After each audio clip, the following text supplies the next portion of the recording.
prvo vprašanje, kje ste vi vsi trije preživeli to zimsko sezono, ki sicer še ni končana glede na slabe vremenske razmere? Moj dopust ga pač ni, ker sem po službeni dolžnosti vsaj 3-krat, če ne še več, na smučišču, kar mi tudi paše. Na katerem smučišču ste pa bili? Po celi Sloveniji, kjer so obratovali. No, 3 dni sem se zadržal na Kaninu, to predvsem zaradi Severne veje, ker sem tudi tja probal smučati in je čudovita zadeva, ko bo to enkrat odprto, bo imel res en čudovit center v Sloveniji. Zaključujem jutri, še v Kranjski Gori, pa ne zdaj zaradi novinarske, bom rekel, obljubil sem otroku, ki je začel smučati, da bo 5 dni na snegu, ne, tako da smo bili pa v toplejših krajih v januarju. Lahko pa tudi povem, kje je neče. No, kje? Na Kap Verdi. In drugo vprašanje, če ste si morda ogledali film Ela Gora o neprijetni resnici, ki pa nekako se tudi tiče turizma. In kaj si o tem mislite, o globalnem segrevanju, o teh pojmih, ki so prisotni in vedno bolj se o tem govori. Kako bo to vplivalo na razvoj turizma v Sloveniji, recimo konkretno? Je pa res, kar se tu dogaja, segrevanje nas bo pa vse prizadelo. Mislim, da je turizem postal onesnaževalec številka 1. Že leta nazaj mi se tega ne zavedamo. Mislim, da smo prehiteli že pred 10 leti kemično industrijo, avtomobilsko. No, da tu so problemi res pač z odpiranjem, vendar Slovenija, glede na velikost kapacitet, če primer recimo samo nas z Zahodno Avstrijo, Tirolsko, ki imajo dejansko še 20 večje kapacitete, več gostov, imamo še kot 8 vrsti prostora, kar tega tiče.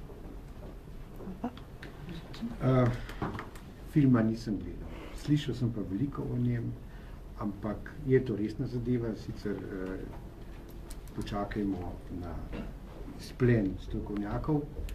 Tudi naša strategija, ko sem že prej omenil, se bo lotila tudi klimatskih in naravovarstvenih zadev. Mi pa že strokovno razmišljamo, kako bomo določena smučišča tudi temu prilagodili, ker stroka gre naprej tako kot v ostalih industrijah. Kot veste in slišali ste že, da se sneg dela že tudi pri plus 30 stopinjah. No, jaz bi, kar se tiče najprej komentarja filma, mislim, da je tudi kar veliko prisoten v naših medijih.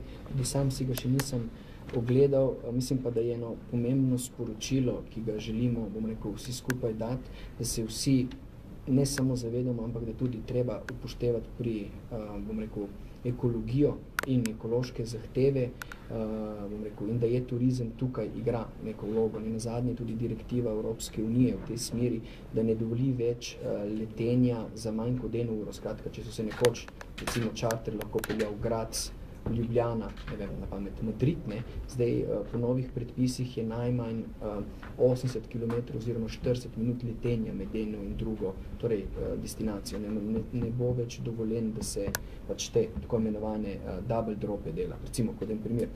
Bi pa rad tukaj izpostavil, da uravnotežen ali pa ekolsko osveščen razvoj ne pomeni nerazvoja. Ne. Zato marsikdo se razlaga, da treba nič pustimo, vse kot je, ni treba nič vlagati. Ne. Tukaj mislim, da je še bolj potrebno ta interdisciplinarno sodelovanje vseh partnerjev in zagotoviti napredek, ki bo, bom rekel, namenjen tako turistom kot seveda okolju.